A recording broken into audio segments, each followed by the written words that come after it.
آج دین غالب کیوں نہیں آ رہا؟ آج دین اوپر قائم کیوں نہیں ہے؟ اس لیے کہ ہم دین پر قائم نہیں ہیں۔ دین پر قائم رہنا ایک ہونا ہے، وحدت اختیار کرنا ہے، ایک جماعت بن کے رہنا ہے۔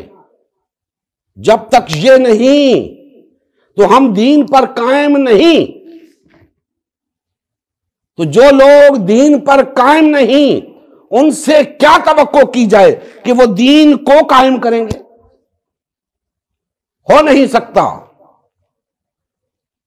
پہلے اپنے اوپر دین کو قائم کرنا ہوگا، یعنی خود دین پر قائم ہونا ہوگا،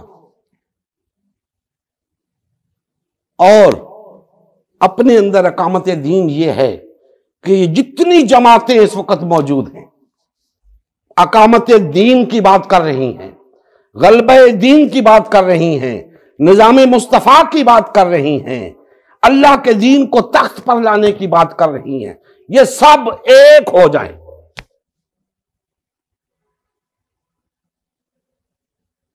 پھر یہ دین پر قائم ہو جائیں گی، اور جب یہ دین پر قائم ہو جائیں گی، یاد رکھیں دین بھی قائم ہو جائے گا، بھی آ جائے گا، مصطفی انقلاب بھی آ جائے گا، نظام مصطفیٰ بھی نافذ ہو جائے گا، خلافت بھی قائم ہو جائے گی۔ لیکن اگر یہ ایک نہیں ہوتے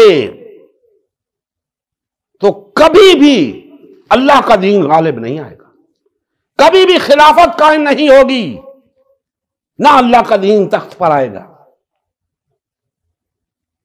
کیونکہ جو لوگ دین پر قائم ہیں ہی نہیں، وہ دین کو قائم کیسے کریں گے؟